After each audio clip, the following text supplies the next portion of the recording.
Magandang umaga po mga kabihero. So sa araw po na ito, araw po ng Biyernes, June 19, 2026, tayo po ay nandito sa loob po ng Holy Land sa Subic mga kabihero.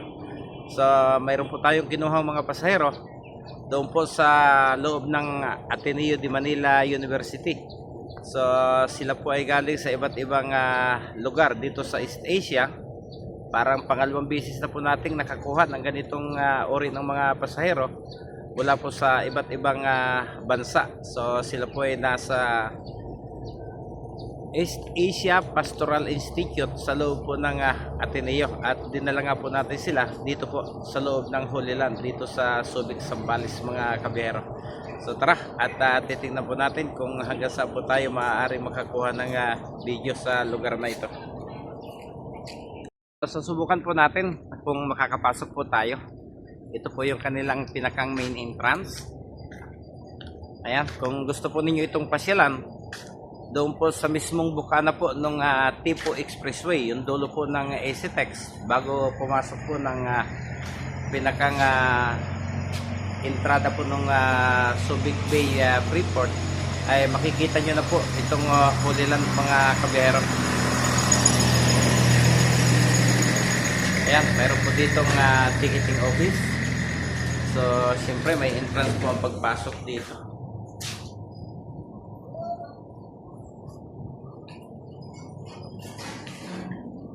So ayan po yung ating mga entrance fee kung kayo po ay pupunta rito. Adults 350 plus 20 itap. Ano ba yun? Sa tax siguro yun.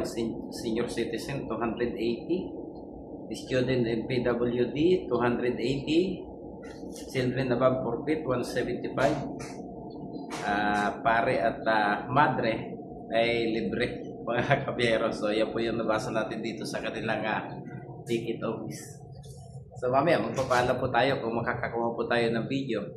Hindi ko kasi matandaan kung yung mga previous years po ay nakakapunta kasi ako rito, kaya lang hindi ko alam kung mag-YouTube na po ako ng mga panahon na yun mga kabiyero. Ayan po yung ating parking.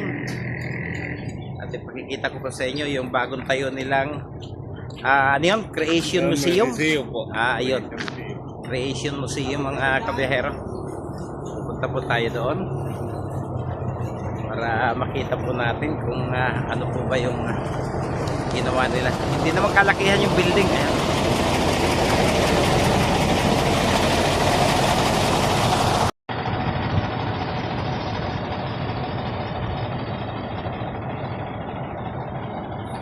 Ayan po yung The Museum of Creation. Kaya lang mukhang sarado pa. Yan. So nakalak pa. Hindi naman pong ating mga guest ay nandun po sa may bahagi po na yon. Nandiyan po kasi yung conference center, mga cottages.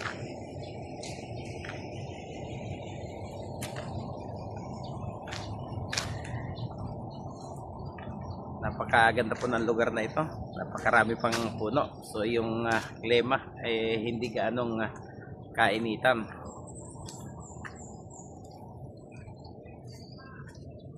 Yan ang matipid alaga ang hayop. Hindi siya kumakain, hindi siya nauuhaw mga kabihero. Ayan. So mamaya, yung pong mga pasahero natin ay magmimisa mamaya.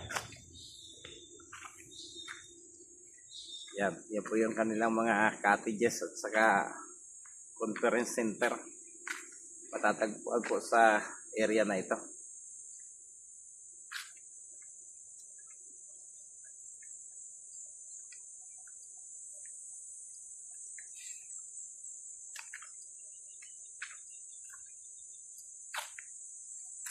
Ganda ng lugar. Ayun, may resort din pala rito. May swimming pool din dito, may comfort room, may lucky room.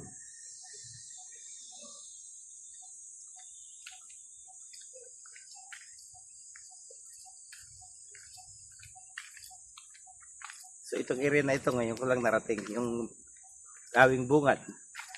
Parang 2 beses na po ako nakarating doon sa area na 'yon.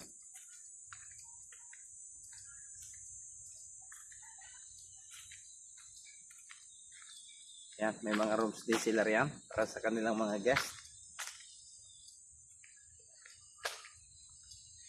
Meron ditong mini lagoon. Hindi ko lang alam kung pwedeng mamingwit.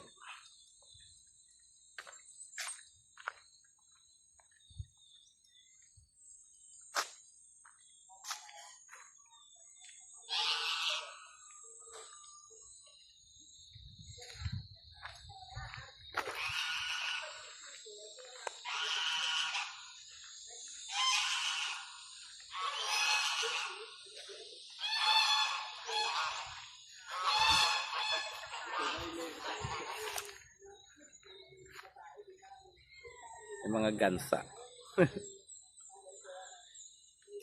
So, tignan nga po natin ito. Parang nandito si Adam and Eve. Yan.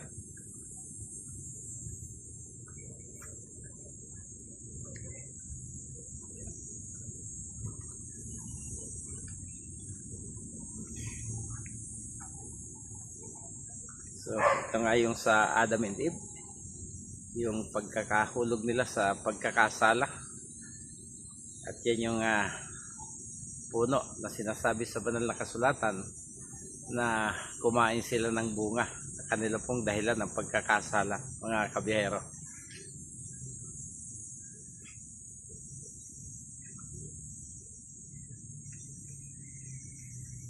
Okay, pasyal po tayo sa ibang side. Gate kung saan tayo pumasok kanina, yan po yung kanilang pinakang main gate mula po dun sa expressway po ng ACTEX, mga kabihero. So pumasok po tayo rito at ito po yung bungad na ating makikita sa oras po na pumunta tayo rito, mga kabihero. So mayroon po diyang chapel, ayan, may isa pong napakagandang chapel dyan sa may bungad. Medyo mainit na kahit maaga pa lang. Matindi na ang sikat ng araw. So ayan, magmimisa po sila dyan mamaya. At ito po yung ating makikita dito sa pinakanloob mismo. Ayan, may malaki pong Holy Land.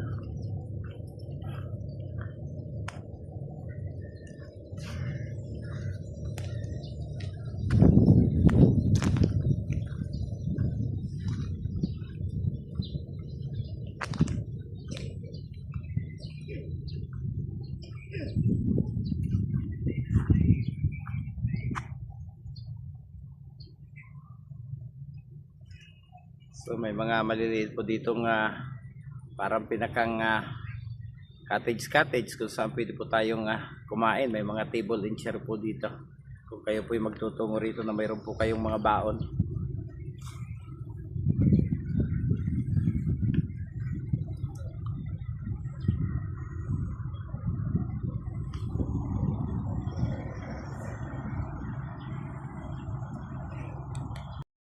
Balik po tayo dito sa ating parking at doon po sa harap ng ating bus may makikita po tayong isang bagong gawa na hindi po natin alam kung ano siya, parang chapel po siya. Ayun, nakikita po ninyo na yan. Subukan po nating lumapit kung ano po siya.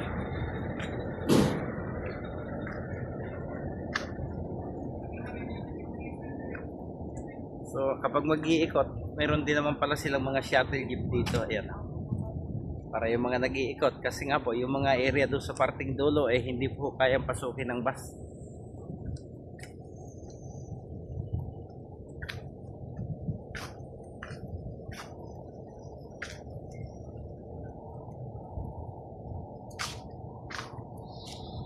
Para siyang parang imbakan siya ng iba't ibang mga imahen po ng santo, mga kabiyahero. So titingnan po natin kung makakapasok tayo sa loob. Nakapasok na po tayo para maipakita ko po sa inyo ang lugar na ito. So, hindi naman siya matatawag na mini chapel, ano po. Pero makikita po natin dito yung iba't ibang title po, yung image po at iba't ibang title po ni Birhen Maria, mga kabihero.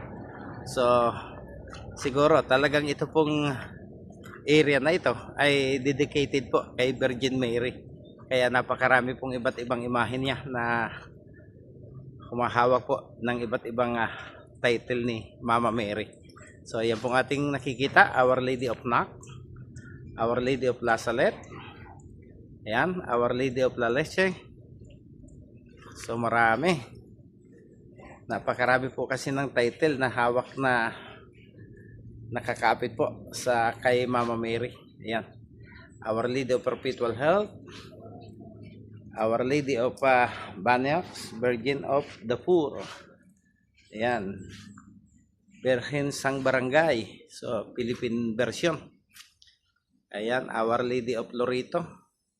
So kung may mga devotion po kayo, mayroon po ditong mga luhudan at nandyan na rin po yung iba't ibang kwento, kasaysayan, kailan ipinagdiriwang ang piyesta, anong lokasyon.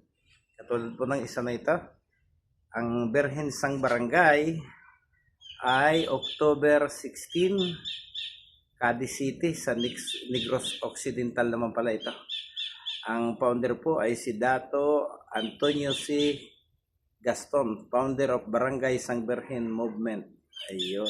So may prayer na rin po dyan para igabay po yung mga deboto, mga kabiyahero. Maganda po yung pagkagawa nito. So talagang dedicated siya. Dedicated po ang area na ito para kay Birhen Maria.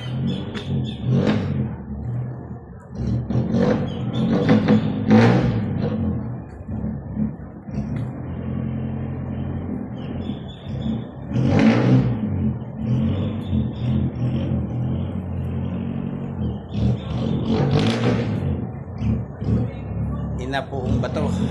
Ayan, Our Lady of Fontmain, Our Lady of Hope, Our Lady of ano ito, Virgin of the Golden Heart. So matatagpuan daw ito at nagsimula doon sa Belgium. Our Lady of Biaryang, Virgin of the Golden Heart, Best Day August 22. So, ayan po yung ating nabasa rito. So kung kayo po ay Katoliko, walang ganong maraming kailangan paliwanag para maunawaan po natin kung bakit ang isang babae katulad ni Santa Maria ay napakarami pong hawak na title. So sa mga hindi Katoliko siguro malaking question po ito, pero wala namang problema, simple lang po yan. Kung ang inyo pong anak ay teacher na naging kagawad, na naging konsehal at naging mayor ng bayan hanggang sa maging congresswoman, siyempre napakarami pong title na pwede pong kapit sa kanya. Ganun lang naman po yan kasimple, mga kabiyahero. Ganito na naman po. At kung papalarin po tayo kasama doon sa mga guest natin sa loob mamaya, susubukan po natin kumuha pa ng ibang video. Kaya prioritize ko po ito dahil natatandaan ko po mga ilang taon na nakaraan ay parang nakukuha na po ako ng video doon sa mismong loob ng Holy Land, mga kabiyero. Hanggang dito lang po, maraming salamat.